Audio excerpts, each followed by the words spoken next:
Kalamazoo Model 1. The two amplifiers that we're going to use today for our recording are the Kalamazoo Model 1, and this is the cleaner of the two amplifiers. Generally speaking, it's a good idea when using two amplifiers to have them sound quite different from each other. One will tend to be cleaner in tone, another one will be more distorted. So my Kalamazoo Model 1 tube amplifier with a 10-inch speaker tends to have a more transparent sound. My other amplifier, I have the head, is a Masco ME18, and this has a lot of distortion in it, and I like it. It's got a really nice sound.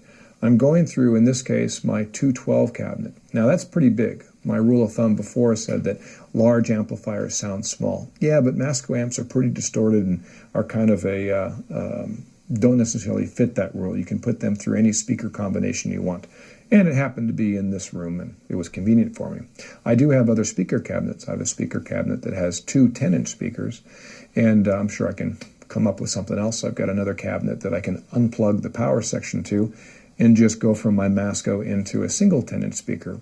But I've recorded with this 212 before. Sounds great. So, two amplifiers. I got my Kalamazoo Model 1, and I've got my Masco ME18 through, in this case, my Megatone 212 cabinet. For microphone placement, I'm going to take my SM57. I'm going to find the edge of the speaker. You can feel the wood. It's obviously not a bad idea to look actually in the back of the cabinet to make sure that what you're feeling is the speaker.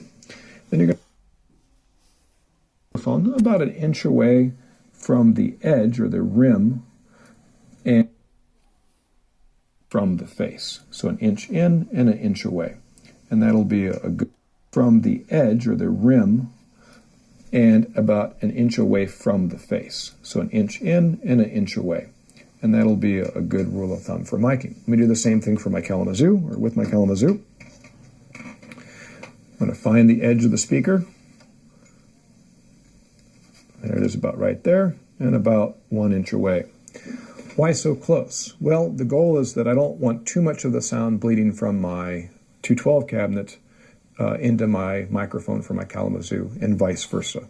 So I'm getting relatively good separation between the two cabinets. And really good separation is really not important in our case. So we have, in this case, what we'll call the Masco.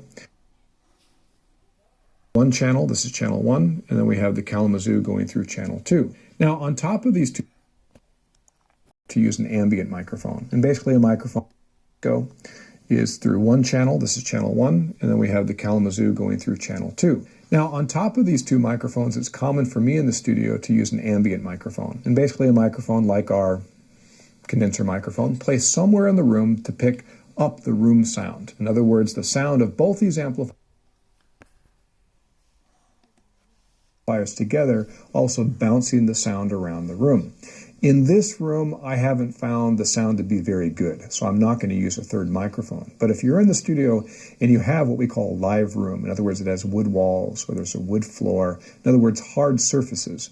Bathrooms are famous for having great ambient sound because of the hard surface of the ceramic tiles, for example. Hallways are very well known for this wood floor, hallway, long and narrow, and you place the microphone somewhere near the end of the hall or somewhere in the middle. Either way, we're looking for a reflected sound. Again, this room doesn't sound very good, so I'm not going to waste our time and put a third mic on there. And the idea is then you will mix those microphones together. So if you happen to light the sound more from the ME18, for example, then you'll use mostly that sound and either none at all or a little bit of the Kalamazoo to add a little bit of flavor. The fun part of our process of recording today is we're going to get a chance to listen to what each sounds like individually. What I'll do is I'll also create an MP3, not the whole song, but maybe just the opening part of the song where you're hearing the Kalamazoo only, you're hearing the Masco only, and then you'll hear them summed together. Kind of a neat thing. So if you're in a recording studio, what's great is you only have to play once. You're recording, but you got 3 input sources, one coming from your Kalamazoo, one from the Masco, and one reflecting off of the walls in the room, and you can use either one, or you can use a combination of those 3. This also is a great thing to do when you're recording an album where you want to have a little bit different sound from track to track. Even though you're using the same setup that you've used before, On one song, you might use more of the Masco. One song, you might use more of the Kalamazoo. One song, you'll really go for that more ambient sound of recording and use more of the room mic. Now, since we're recording through two amplifiers at the same time, we need a way to split the signal from your harmonica mic into two amplifiers. You can use a simple splitter. In this case, this is 1/8" female that goes to two cables, spreads across, and has a 1/4 inch on one side and a 1/4 inch on the other. So we're splitting the signal. Another way to go about it is to use an AB box. In this case, this AB box allows us to take the signal, one input source, and send out two. Usually what you'll do is not record with any delay or reverb or any of your effects. You'll go ahead and do that after the fact. You can color that after the fact.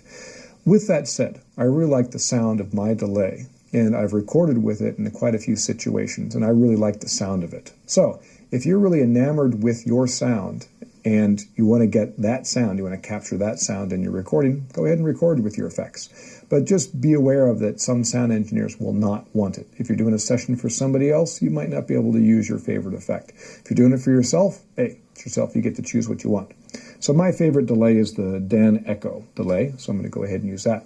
So what's happening is I'm going from my microphone into my Dan Echo, out of my Dan Echo into either that splitter cable I showed you, or in this case, the AB box. We now need to dial in the sound of the amplifier. I've got my G harmonica, so I'm going to go ahead and turn on my Kalamazoo. And you want to turn it up to the point where the amp's cooking a little bit and giving you some good tone. Let's hear what this guy sounds like. I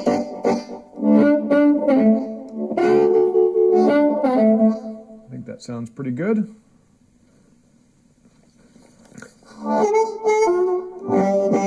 going to pump it up just a little bit more for Bill. That sounds pretty good. All right, and I'm going to go ahead and turn to my Masco. I generally will put tone at 5. I don't have to have this too loud.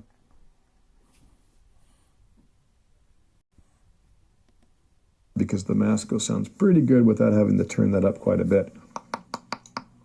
Here we go.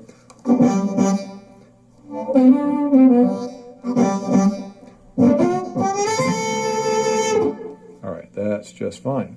And then the idea now is if you have both amplifiers on, and you have both amplifiers selected, now we get the killer sound from both amplifiers.